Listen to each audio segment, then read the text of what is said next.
Hi, everyone. Welcome back to the SimplyTrade News Podcast. I'm your host, Anik, and I'm here with my fellow co-host today. Usually is the host, but today he's a co-host. Lalo, how are you? Good morning. Good, and you, Anik? I'm good. Because I'm maybe a little bit sad because today we're presenting you with the last episode of 2024, Yay. which will be a news roundup. Woo! Yes. 2024, 2025, here we come. 2025, here we come. How was your Christmas? It was great. Great. How was yours?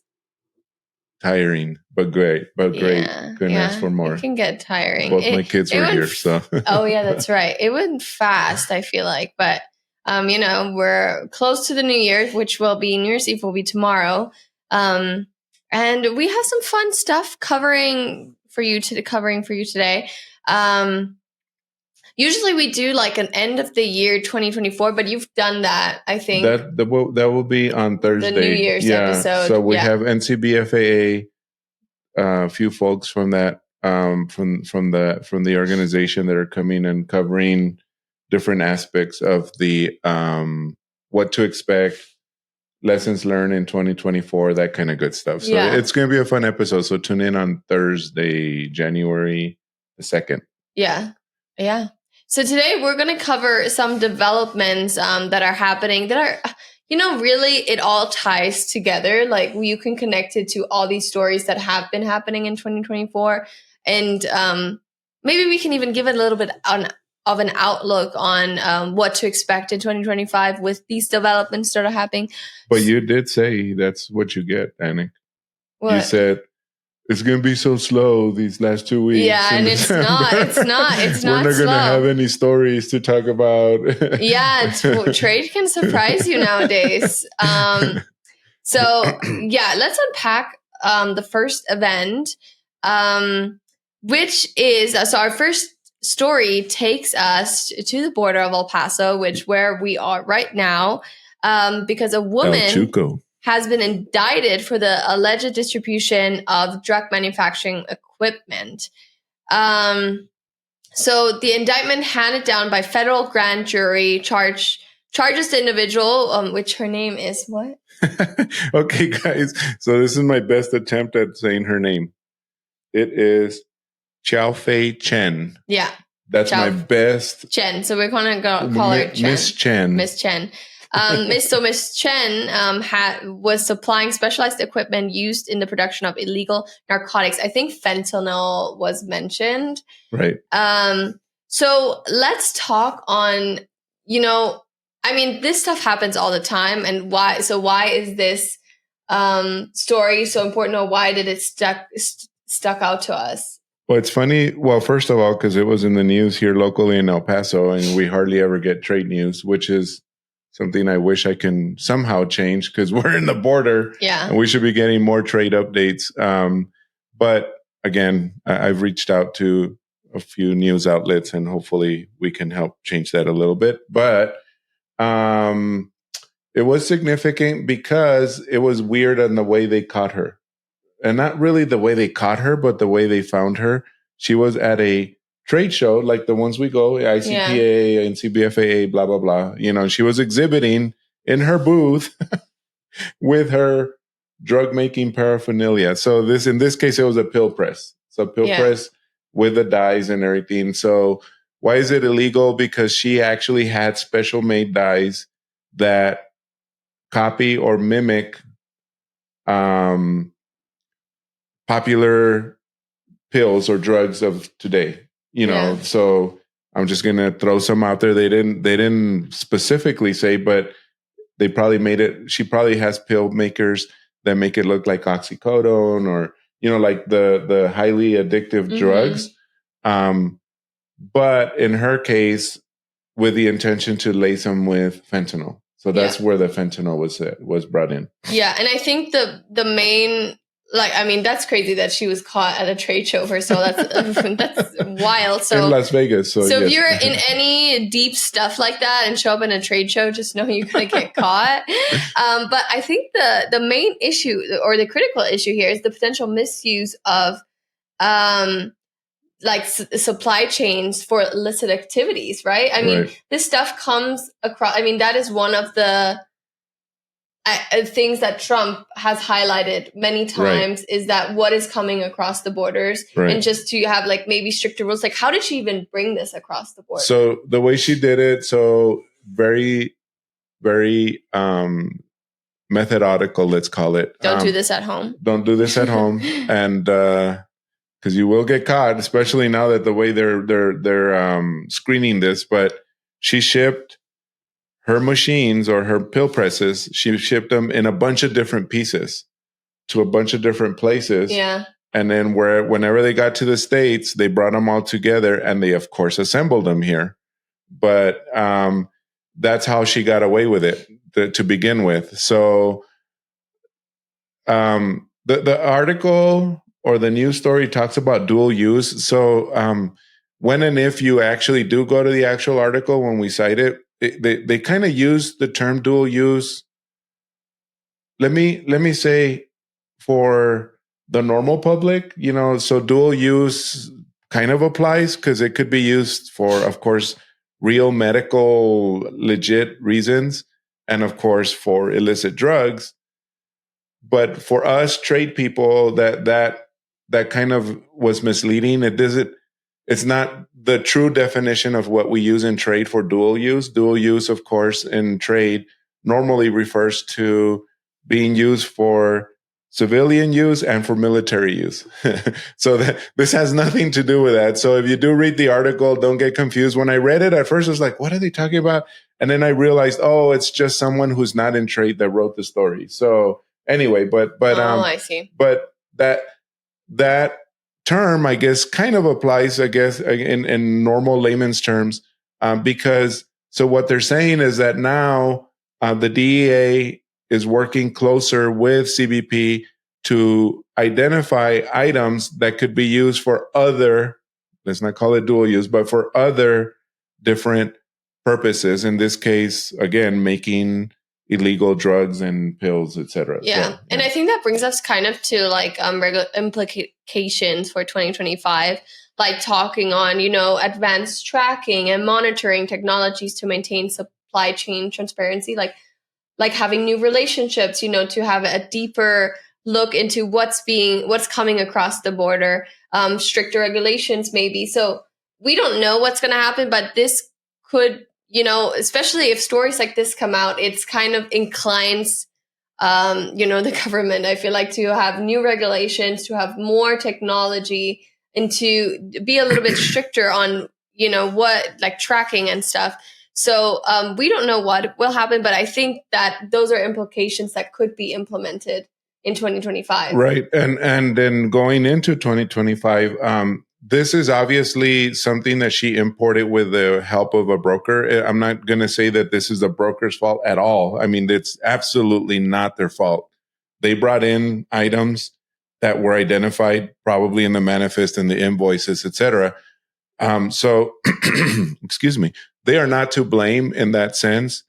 But let's go into like further digging and say, whoever is helping or facilitating the import process, maybe a little bit more training. That's what I dug in a little deeper into the story and did more research, because obviously the story, like I said, came from a probably a non-trade person, yeah. And they just wrote it and everything. So I kept on digging, and I found a little bit more information, and it in my research has said, and this is just coming from the research and not necessarily from myself. Well, sort of from myself because I'm in training, but they suggested CBP and DEA in this particular case suggested that brokers or freight forwarders, et cetera, whoever is helping for the physical clearance of the items, be more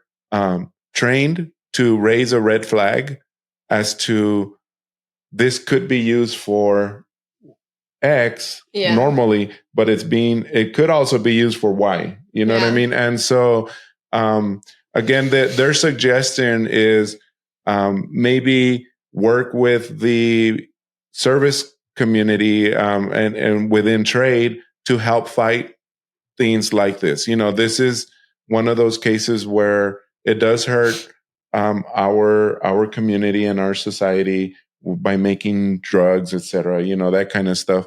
So maybe it should be like just raise a red flag. I mean, of course, it's not your responsibility to be the cops at the border. That's why we have CBP and DEA. But one of the suggestions was we hope that we can work with the trade community. That's kind of the statement. It wasn't really a statement, but the implication was that we hope we can work with the trade community, service providers, etc., to identify these a lot earlier. So anyway, so coming into 2025, why is that important? Also, because you can also start taking training that accumulates for your CE credits, etc., for being a broker and all that kind of good stuff. So anyway, just trying to tie everything all together. Yeah, 2025, education, make it your goal. The year of education. Yeah. So our second story, kind of shifting to the northern neighbor that we have, which the Canadian government has recently unveiled a $1.3 billion border security plan. Which kind of was coming because of Trump's tariff. I don't want to say, how do you say it? Because it's not. The 25% tariff. But he hasn't implemented it. It's just no. But his threat. His threat, yes. Or his. Well, they do call it a threat. They do call it a threat. It's not like it's a different kind of threat. Yes. So, so basically, why? Let's talk a little bit about the 1.3 billion. Why did he go forward with the security plan? Like, why was this the outcome of this threat for this, or with this threat happening? So what's happening is that Canada decided, okay, let's avoid the 25% tariff. If Trump says it's because of illicit drugs coming into the United States through the borders, like fentanyl. Yeah. Or B, it's there's not enough border security, and C, D, E, E, F, etc. A through whatever. So they said, well, then let's do this. Let's go ahead and secure our border a little more by implementing what we call they said like advanced AI tools, state-of-the-art imaging equipment, additional border patrol agents, infrastructure upgrades. Obviously, you can go really into detail what those things mean, but ultimately, I think it's kind of a genius thing. Well, it is. Well, and they did it for that purpose. They very specifically came out and said, we are implementing this 1.3 billion expenditure. Which that's a wild amount. Well, so here's the thing. Trump said, if you don't do anything, improve all of this, I'm going to do the 25%. So Canada right away came and said, guess what? We're doing this plan. Here it is. We're going to improve border security. We're going to improve inspections. We're going to improve, like the enforcement of maybe finding and avoiding the export from their country, import into our country of illicit drugs, etc. And so it was genius, right? I mean, so this is their effort to quash, let's call it, or get rid of that 25% tariff come January 16. I think that's inauguration day. But anyway, yeah. And by the way, if you don't think that's genius, then please let us know. And let's talk about this. That would be interesting. So the Canadian government does emphasize that these measures aim to address concerns about legal truck traffic and irregular migration while facilitating legitimate trade. So this is all for trade. I mean, which is crazy because, when we talk about the government, in my life, I think about social issues and, you kind of go in that direction. But in our job, it's kind of nice because it's really, the government ties so much into trade. Like, we can truly talk. We have so much things to cover once he comes to office because everything he's kind of made a threat on affects trade, directly. Yes. The tariff things and we can kind of discuss what's happening now. Canada is implementing something. What's Mexico going to do? So it's gonna be fun, or not, maybe not fun. Right. Exciting. No, these are just bad words right now. Interesting. Here we go. Interesting to see what other countries are doing and what America ultimately will be doing. Right. So that's kind of what is happening in this article, and why you should kind of get into it and see, what Canada is really up to. Right. So what do you think of an impact will this make? Do you think? Well, as far as trade, and how fast can you make that happen? Well, the article, and again, because the some articles go so far, so we tend to dig in a little more. So in researching again and keeping up with, like, going down that rabbit hole. So other information that I found was information such as a big bulk or a big chunk of that is going to be spent in the first 3 to 4 months of the year of 2025, just to get the infrastructure going. So in other words, they're serious about it. They're going to just like go hard at it and start setting up the way they're going to, put together a program and screening and stuff like that. I have to note that this might, I think, since they are implementing all these things and there's changes, it might, oh my God, how do you say it? Oh, I'm losing my words today. It might cause potential delays, right? Because that's what I was going to say. Yeah, so people are not being able, people are still learning on what to do. Right. And then there might be increased documentation, like security checks. So things might take a little longer, but ultimately we know it's for security reasons. So for trade professionals out there, that's what they need to do, is prepare. Make sure that you do, although you don't know yet what kind of data they're going to be asking you for, et cetera. You need to make sure that you keep up with that and not just like be lax about, they're not going to ask for that. They're not going to, et cetera.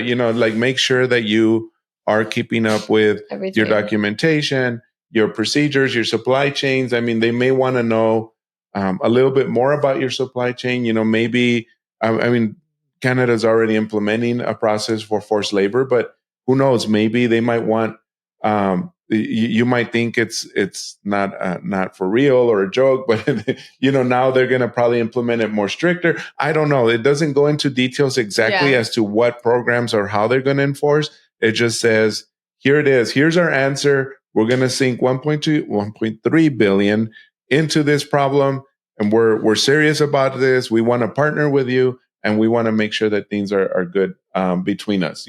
So. Don't raise it to 25%, which Mexico also has some answers right now, which are unfortunately, which is retaliatory duties. Yeah. It's funny how we see like different reactions from different countries, and we don't know what's right or wrong, and we don't know what's going to happen. And I keep saying this, but we really, truly don't. But what I do think for Canada is that it is going to benefit compliant businesses, because the ones that are compliant, they're not going to have any problems. They're not. But the ones that are not in non-compliance, which, you should always be compliant, so it's kind of your fault, they're going to have problems, and they're going to be the ones to slow down the supply chain after all, and kind of, shifting trade patterns. So this might mean, and I don't know if that will happen, but maybe that some businesses might have to change their supply routes or transportation methods,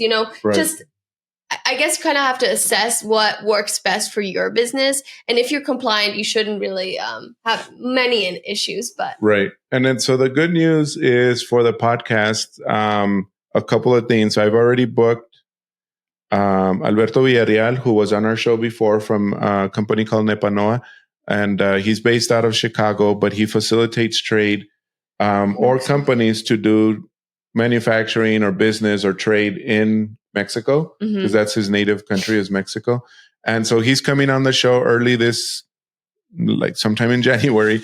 And so we're going to have him and maybe talk about, by the time he's on the show, President Trump would have already been inaugurated. So we're going to talk about, like any trade implications, what hopefully we'll know by then if he was bluffing on the 25% or not. Well, anyway, he's going to update us on how that's going to affect business. Perfect, right? Because we're not experts here. We just know enough to get in trouble. That's about what I could say. And we've also booked Kim and someone from IE Canada to start doing more shows for us with relation to Canada. So we hope to get her and her partner or colleague to talk about this and CARM and a bunch of other things related to Canada, the 25% tariffs as well, and all that kind of good stuff. So we'll have her come on and talk about that, about Canada. So we're setting all this up for early 2025, so you all can get a good start to your 2025 on that. Yeah, and I think we're gonna wrap it up with this. Thank you so much. We're looking forward to 2025. There's lots coming. And I just want to kind of wrap it up with saying that, the El Paso case kind of reminds us of the ongoing need for just security on the border and in our supply chains, and just being a little bit more aware of what's coming in to our country. And then Canada's border security plan highlights, just us evolving, countries working together. And really what's coming in 2025, because there will be a lot of changes. I have a quick fun fact for you. So since it is a New Year's tomorrow will be New Year's Eve. And let's say, what are we all drinking New Year's Eve? I think champagne, right? That's like Well, I don't drink champagne, so I'll just do tequila. So okay. I will have like one glass. I'm not like a champagne person either. But so the way champagne rose above was because champagne was marketed in the 20th century as the drink of celebration, particularly for New Year's Eve. So that's kind of the strategic promotion that was going on with the marketing. And so it kind of became a symbol of luxury and festivity, leading to ringing into the new year. And with that going on, it led to champagne being the most sold beverage for celebrations. Crazy. So the French worldwide, I guess the French did that. Yeah, because you can't call champagne unless it comes from the Champagne region of France. Champagne. Yes. So even though here in the U.S. there's a lot of places, a lot of wineries that make champagne, but they call it sparkling wine. Sparkling wine, really? Yeah. Oh yeah, sparkling white wine. That's interesting. Because it's like tequila. You cannot call it tequila unless it comes from the certain regions in Mexico that are. You cannot call it Kentucky bourbon if it doesn't come from Kentucky. You cannot call it Tennessee whiskey. Whoa, fun fact. We have a show, fun fact too, now that you're saying that, that we're planning on talking about that, which is Appalachian. So anyway, just another fun fact. See, lots to come. Well, anywho, we thank you for listening to this show and any show that you've listened to. And if this is your first show, thank you your first news roundup. Thank you for tuning in. We will have them every Monday, and we're excited for what is to come. And we want to wish you a great start into the new year. I hope you're celebrating with your friends, your loved ones, whoever you want to celebrate with, maybe even alone. That's also a great start to the year. And we wish you the best for 2025. Thank you for listening. Bye. Bye.